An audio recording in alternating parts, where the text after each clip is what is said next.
So welcome back everybody. In today's video we're going to be testing Evolution's new cordless 10-inch dual compound sliding miter saw.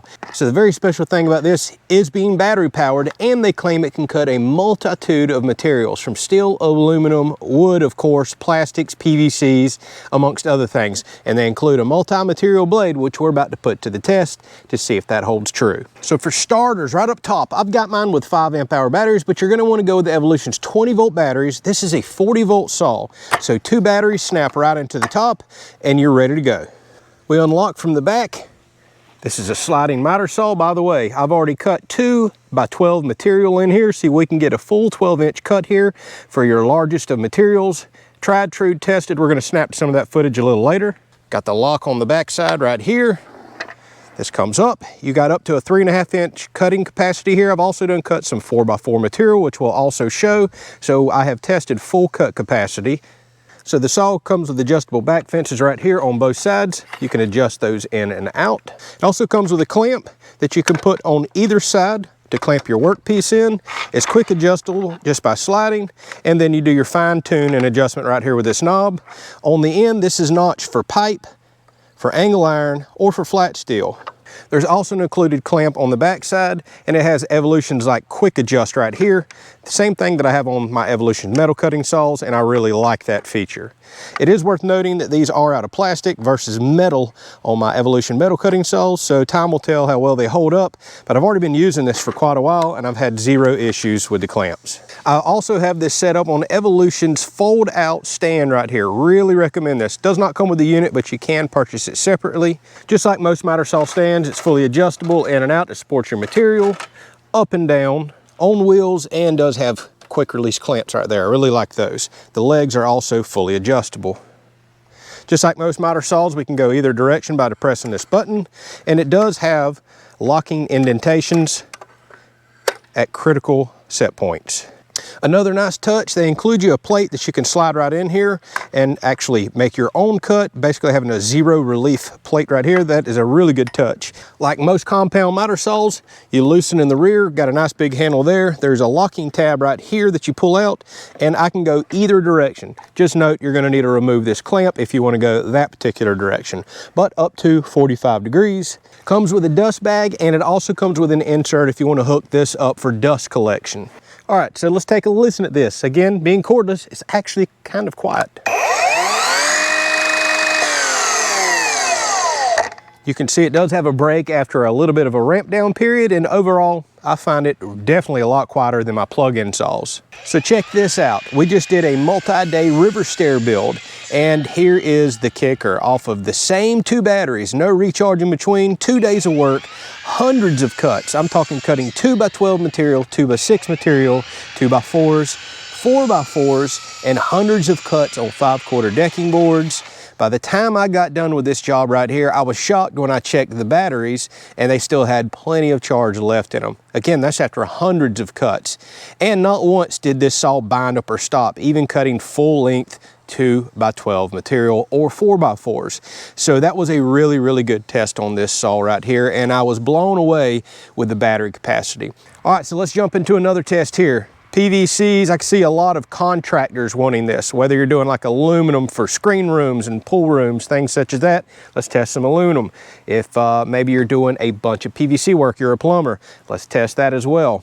Obviously, we know it's going to cut wood just fine. I have been using it on multiple jobs for about a couple of months now. No problems recommending it for that. All right, for starters, 2-inch PVC. Let's flip our clamp for pipe. Tighten this down. Don't expect any issues with this, and let's see.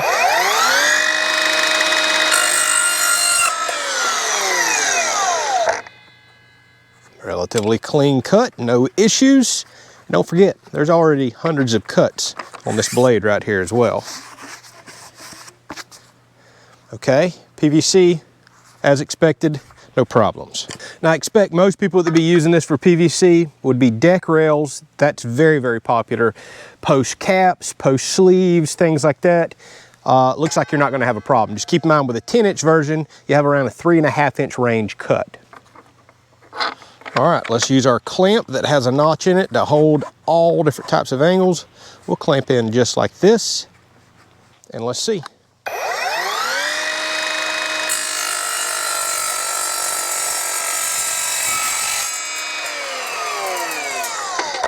Well, that just blew through 1/4 inch. All right, nice, clean, beautiful cut. I don't know if any of y'all are gonna be cutting any thicker than 1/4 inch aluminum. Obviously, you're probably working with 1/8 inch or 14 gauge, 16 gauge. You should be able to fly through that stuff because this flew through that thickness, no problem. All right, 1/8 inch steel flat bar. I work with a lot of this stuff. Gives us another opportunity to flip the clamp a different direction.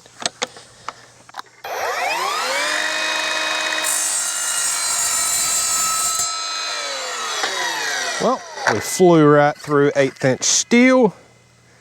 Another nice, clean, smooth cut. Impressive. Let's try some steel pipe. I can see people wanting to use this for, say, fencing. Maybe you're a chain link fencing contractor. So let's flip this back around for the pipe setting on the clamp. All right, here we go, steel pipe.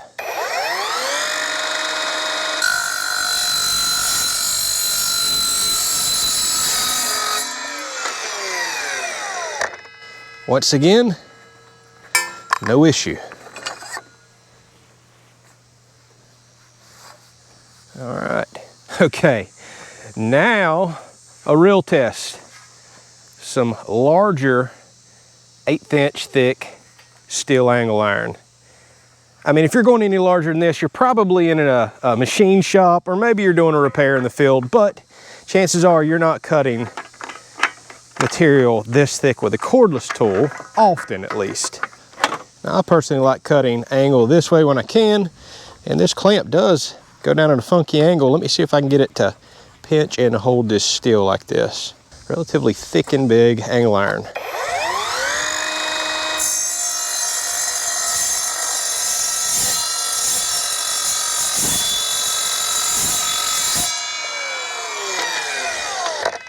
Wow, didn't even hesitate on steel. I was definitely expecting some hesitation with that. No doubt it feels like we could cut quite a bit thicker. Okay, final thoughts. I'm impressed, y'all.